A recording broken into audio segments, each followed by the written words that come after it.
السلام عليكم ورحمة الله تعالى وبركاته. مرحبا بكم إخواني أخواتي في قناة عصام من كل فن منتهى وما هو جميل فيه. كيف الحال إخواني؟ نتمنى من الله سبحانه وتعالى يكون كل شيء بخير في صحة جيدة. 5555 البارح درت واحد الفيديو على قضية السناتوريا، قانون ديال الأوراق، تسوية الأوراق للمهاجرين. هذا النهار هذا الفيديو هذا بغيت نوريكم واحد الاحساس، واحد الاحاسيس ديال واحد السيده اللي هي الاصل ديال هذا القانون هذا، وهي اللي شرعاته، وهي اللي يعني من مده وهي خدامه عليه تتخرجته الارض الواقع. يعني تنشكرها بزاف من هذا المنبر هذا، و تتبين على الانسانيه ديالها، تتبين على ديك البراءة اللي لداخل، ديك الفطرة لداخل ديال البراءة وديال التسامح. لحقاش المعارضة العنصرية يعني ناط وبدات تهضر لا حنا خاصنا نسوي، لاش غادي نسويو للناس الوراق، لاش هادي راه بغيتو ديروا كاع لحقاش الصندوق خوا ديال الطاليان، بغيتو تدخلوا الفلوس. هي من واحد الناحيه مزيانه للطاليان ومزيانه للاجانب. الطاليان غادي يدخل ليها الفلوس في الصندوق ديالها، يعني هذاك الشيء اللي هذوك اللي طاسي ودوك الضرائب اللي غادي يخلصوا هادو اللي باش يصاوبوا الاوراق، يعني راه يعني اش يقولوا ليه، يعني عامل الفضل للطاليان، يعني ما خدمات عليهم ما والو، ولاني فكره وصلاتها ونقدات الناس وعاوناتهم. المعارضه ناض قالت لهم لا ما خاصناش نديروا هاد السناتوريا، لاش بغيناها، لاش هادي. هنا تيبين لك على العنصريه ديالهم، يعني والكراهيه ديالهم للاجانب.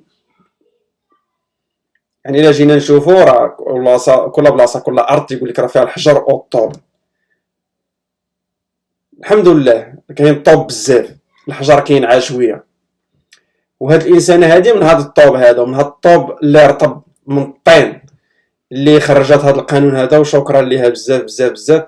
المهم غادي نشوفوا الفيديو ديالها وتشوفوا يعني بدات تتبكي منين بدات تتهضر على الاجانب وتتهضر على الناس اللي حارقين. يعني بدات تتهضر يعني وصلت ليها العظم ديالها وبدات تتبكي مسكينه.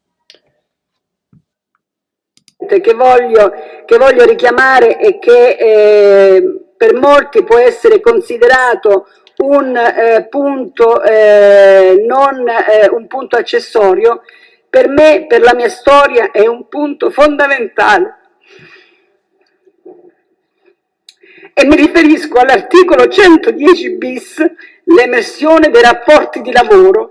Da oggi, per la scelta che ha fatto questo governo, gli invisibili saranno meno invisibili.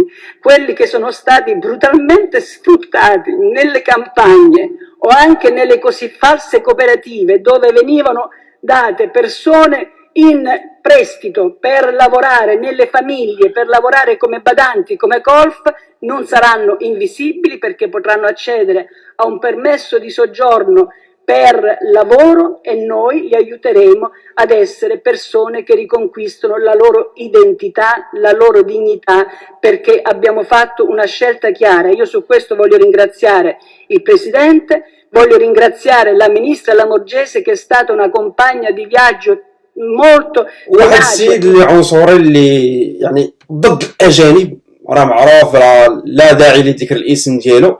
يعني نايض بكل شيء ليه في الصفحات ديالو ديال الفيسبوك، في اليوتيوب، في الاذاعات. يعني تيشارجي في الطاليان باش يضغطوا على الحكومه باش ما ديرش هاد السناتوريا. شوف القبح ديالهم والكره ديالهم حتى لين تيوصل. ولين يعجب فيه ابو بكر واحد النقابي في ديال الفلاحه، ما عرفش بالضبط منين هو، المهم من افريقيا، من جنوب افريقيا.